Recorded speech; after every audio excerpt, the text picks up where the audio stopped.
조선왕조 500년의 역사를 다양한 인물로 풀어봅니다. 인물로 풀어보는 조선왕조 500년 역사 길라잡이 한국역사인물연구소 신채용 박사와 함께하겠습니다. 어서 오십시오. 네, 안녕하세요. 네, 지난주에 단종과 한명회 이야기하면서 단종의 죽음까지 말씀을 들었습니다. 오늘은 엄흥도 이야기라군요. 네, 맞습니다. 네, 요즘 그 왕가 사는 남자인가요? 그 영화가 아주 흥행 중인데 예, 오늘은 이제 단종이 되기까지의 과정, 그다음에 엄흥도란 인물에 대해서 말씀드려볼까 합니다. 안 그래도 그 영화가 오늘 800만을 넘었더라고요. 그 영화에서 이제 배우 유해진 씨가 열연을 펼쳤던 그 역할이 바로 이 엄흥도잖아요. 네, 맞습니다. 근데 방금 이제 단종이 되기까지라고 말씀하셨는데 이게 무슨 뜻일까요? 다들 의아해하실 겁니다. 예. 왕은 살아생전에 뭘로 불렸을까요? 일반 사람들이 왕을 부를 때. 왕 이름은 함부로 감히 못 불렀을 것 안 같고요. 예. 단종이 왕인데 단종 했을까요? 그것도 안 되잖아요. 그렇죠. 왜냐면 그건 또 돌아가신 후에. 그렇죠. 오, 역시 대단하세요. 자세히 말씀드릴게요. 예. 왕은 살아생전에 그냥 전하, 상감, 그러니까 한자로 표기할 때는 위상자만 씁니다. 예. 그래서 우리가 태종, 세종, 단종이라고 부르는 것은 왕이 승하한 이후에 그 신주 아시죠? 위패. 네네.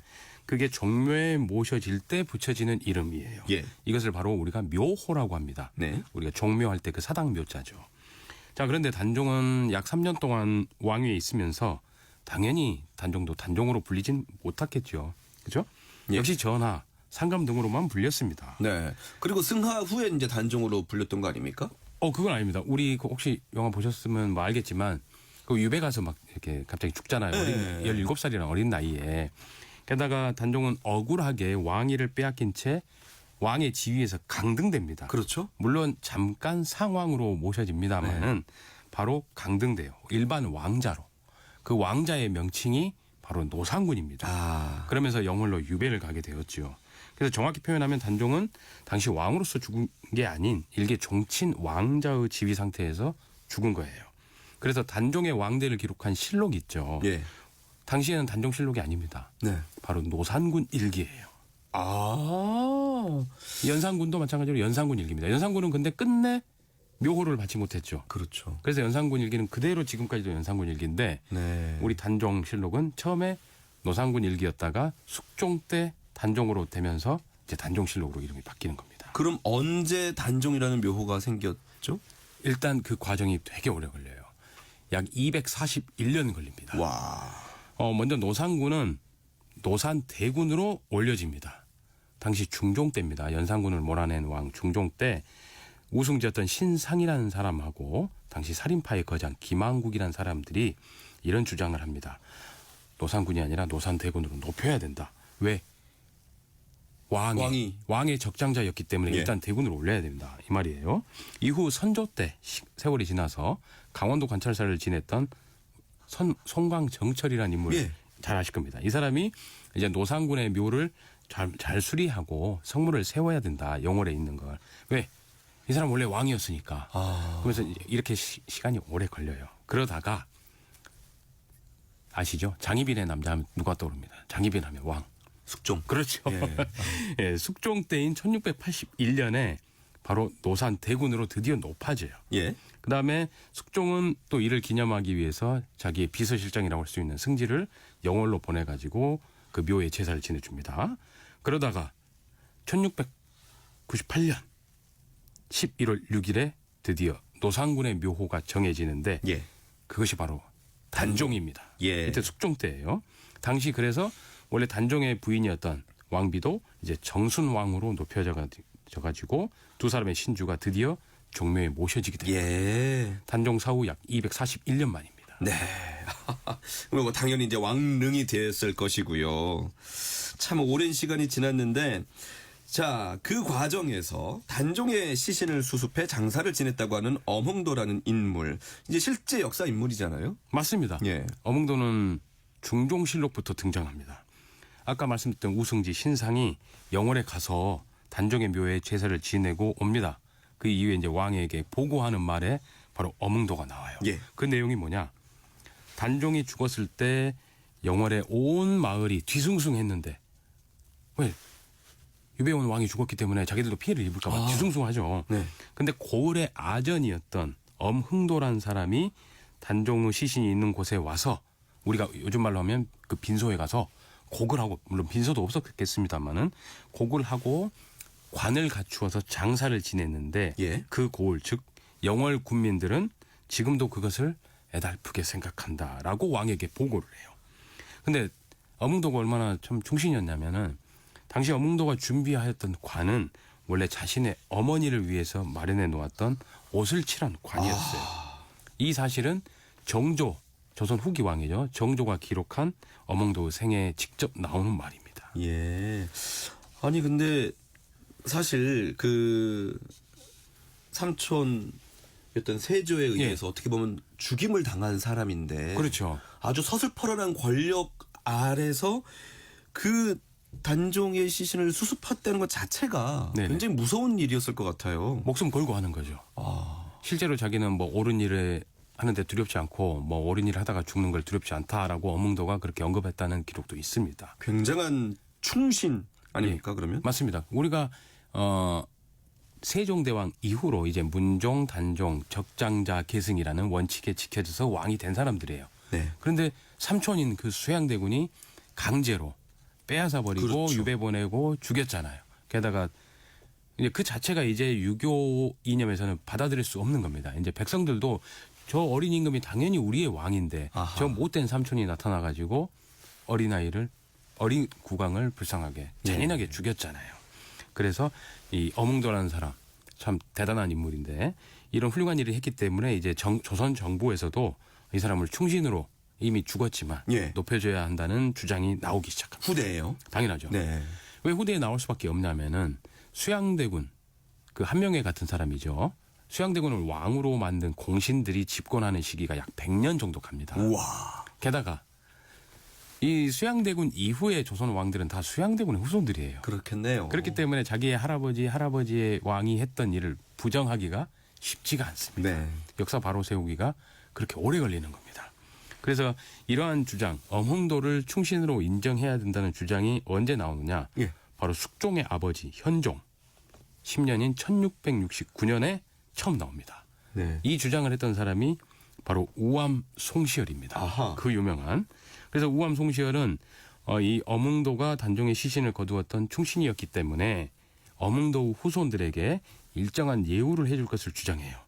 그래서 당시 송시열의 말을 찾아보면 예. 어몽도의 후손이 현재 강원도 영월군하고 충청도 괴산에 살고 있다라고 송시열이 말합니다.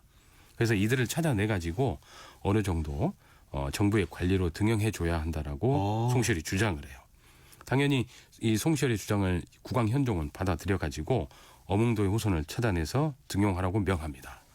이후 숙종 때 드디어 이제 현종의 아들이 숙종입니다. 네. 사육신의 사당이 만들어졌어요. 이 사당에 어몽도의 위패가 모셔지고 국가에서 어몽도를 제사 지내게 됩니다. 특히 이 어몽도에 대한 충신에 대한 예우는 이제 숙종 이후 영조와 정조 때에도 계속됩니다. 특히 영조 때는 이런 말이 나와요. 영조 실록에 나오는 말인데 어몽도의 자손이 끊겨서 어몽도의 외손들이 제사를 지내고 있다고 하는데 몹시 가난해가지고 제사를 지낼 형편이 못 된다라고 영조 실록에 나옵니다. 예. 그러니까 영조가 또 이렇게 말해요. 영조 입장에서 봤을 때 예. 아전같이 한미한 사람을 사후에 난관의 지위에 올렸으니 난관은 한 5품 정도 됩니다. 네. 이는 부왕 숙종의 뜻을 알 수 있다. 네. 숙종이 어몽도를 어떻게 생각했는지. 그래서 영조는 어몽도의 제사를 받드는 후손에게 대대로 군역은 물론 전 세금도 모두 면제하라고 우와. 내려줘요. 네. 군역과 이런 세금 면제가 조선시대는 엄청난 혜택입니다. 예. 이후 정조 때는 그 위상이 더 높아져요. 정조는 영월에 있는 이제 장릉 배식단에 어몽도의 위패를 모시는데요. 네. 바로 안평대군, 영화에 나왔던 금성대군, 예. 또 충신, 사육신 이런 사람들과 함께 어몽도를 배식단의 정단에 올리고 매년 국가에서 제사를 받들게 해줍니다. 그렇군요. 네. 그 앞서 이제 단종은 숙종 때 그 억울함을 좀 풀고 네네. 어떻게 보면 명예가 회복된 거잖아요. 그렇죠. 근데 그 숙종의 아버지인 현종 때 네, 말씀하셨던 이 어몽도도 그 어떻게 보면 복권이 시작이 되는 거군요. 맞습니다. 네. 앞서 근데 배식단 말씀하셨는데 배식단이 뭔가요? 배식단은 뭐 식사를 배식받는 장소가 아닙니다. 아마 오해할 수가 있는데 네. 이 배식단은 장릉이죠. 예. 단종의 왕릉, 영월에 있는 그 장릉에 있는 일종의 재단이에요. 예. 즉 단종의 충신으로 인정받는 사람들을 기리기 위한 일종의 재단이라고 할 수 있습니다. 오. 이 배식단에는 정단과 별단이 있어요. 예. 바로 이 정단은 다들 아시는 사육신 같은 대표적인 인물, 대표적인 단종의 충신들이 모셔지는데 네. 어몽도도 아하. 정단에 모셔집니다. 다만 정단은 맨 끝에. 뭐 그렇다고 해도 충신으로 인정받는 거죠. 그리고 별단에는 약 198명의 또 충신들이 모셔지게 됩니다. 네. 어몽도는 그러니까 강원도 영월에 살았는데 그 후손이 울산에도 있다는 거는 어떤 얘기인가요? 후손들이 이제 많이 좀 전국적으로 흩어졌나 봐요. 예. 현재 울산광역시 울주군 삼동면에 원강서원이 있습니다. 예. 이 서원은 어몽도의 충절을 기리기 위해 세워졌는데요. 사실 영조 때만 하여도 아까 영조실록에 어몽도의 후손이 끊긴 줄 알았는데 끊겼다고 나왔으니까. 예, 예. 근데 일부 후손들이 울산에 아마 이주하여 정착한 것 같아요. 그때가 이 사실이 알려진 때가 바로 1799년 정조 23년 때입니다. 네. 당시 울산에 거주하던 어몽도의 후손들과 지역 유림들이 뜻을 모아가지고 울주군 온산읍 원강마을에 사당 원강사를 건립했어요. 네. 이후에 1800년대 이제 서원으로 승격되었죠. 그런다가 마지막에 또 흥선대원군의 서원 철폐령으로 한때 없어졌다가 현대 다시 건립돼서 이어져 오고 있습니다. 알겠습니다. 자, 그렇게 많은 사람의 피로 왕좌에 오른 세조 그 이후로 좀 어떻게 됐나요? 세조 왕위에 있은 지가 한 14년 동안 됩니다. 예. 그렇게 또 오랜 세월 왕위에 있지도 못했어요. 뭐 잘한 것도 있지만 솔직히 잘못한 게 훨씬 많습니다. 정책들도 보면요. 그래서 대표적으로 이제 아버지 수양대군의 아버지가 세종대왕이잖아요. 세종대왕이 잘 닦아놓은 유교적 이상정치 체제, 뭐 집현전도 없애버리고 네. 대표적인 정치 형태인데 의정부 서사제라는 제도가 있습니다. 네. 이거를 육조 직계제로 바꾸어가지고 왕의 전제권을 강화합니다. 그러다 보니 왕과 신하들의 어떤 공개된 토론으로 정책이 결정되는 것이 아니라 왕과 일부 공신들이 독단적으로 어떤 정책을 결정하고 정권을 주도하게 되는 거죠. 예. 게다가 세조는 자신이 친형제들 또 조카 단종을 죽인 죄책감에 온전한 정신으로 정치를 하기 힘들어했습니다. 그 뭐 정신이 온전하지 않아서 그랬는지 모르겠지만 뭐 악몽이 좀 시달렸다 이런 얘기도 있던데요. 항상 악몽을 꾸고 또 술 많이 마십니다. 예. 뭐 저는 밤에만 술 먹지만 수양대군 낮에도 술 많이 먹었던 것 같아요. 왜냐하면 자신의 과오 때문에 왕으로 추대한 공신들과 잦은 술자리를 갔습니다. 예. 이 때문에 세조의 정치를 네 글자로 주석 정치라고 네. 술자리 정치라고 부르고 있어요. 오호. 게다가 또 방금 말씀하셨다시피 악몽에 시달립니다. 이건 이제 전설에 나오는 건데 네. 야사에 단종의 어머니 권씨 즉 수양대군에게는 형수가 됩니다. 네. 이게 자꾸 자기 꿈에 나오는 거예요. 네. 그래서 세조는 단종을 죽였기 때문에 단종의 어머니 권씨가 꿈에 나타나가지고 세조 몸에 침을 택 뱉었다고 그래요. 꿈에서. 네. 그러면서 이런 말을 합니다. 세조한테 네가 내 자식을 죽였으니까 네. 나도 너의 씨를 말려버리겠다. 그래서 깜짝깜짝 놀라서 자주 깨어났겠죠. 네. 그래서 결론은 아들들이 좀 일찍 생을 마감했나요? 진짜 그러죠. 예. 세조의 첫째 아들이었던 의경세자라고 있습니다. 네. 성종의 아버지입니다. 나중에 그 사람이 되는데 20살의 나이에 요절해 버려요. 예. 왕도 되기 전에. 그리고 예종이 되었던 세조의 둘째 아들도 왕이 된 지 1년이 조금 지난 시점에 죽어버리는데 그것도 20살 만에 사망해버립니다. 그래도 단종보다는 오래 살았네요. 그렇죠. 네. 게다가 꿈에 예. 형수가 자기 몸에 침을 뱉은 자리에서 피부 종양이 시작되었다. 그래서 결국 세조는 어찌됐든 간에 악성 피부 종양으로 사망하게 됩니다. 네, 어플리케이션 콩을 통해서 참 어몽도 말씀인 것 같아요. 의로운 사람이군요. 요즘에는 결코 볼 수 없는 일이라고 말씀해 주셨고요. 또 유튜브를 통해서도 영화 오늘 보고 왔는데 보고 와서 얘기를 드리나 재밌네요 하셨고 네, 후손들이 대우를 받았다니 다행이다. 역사적인 정보를 알려주셔서 좋다라고 의견을 보내주셨습니다. 자, 인물로 풀어보는 조선왕조 500년 한국역사인물연구소 신채용 박사와 함께 말씀드렸습니다. 고맙습니다. 고맙습니다.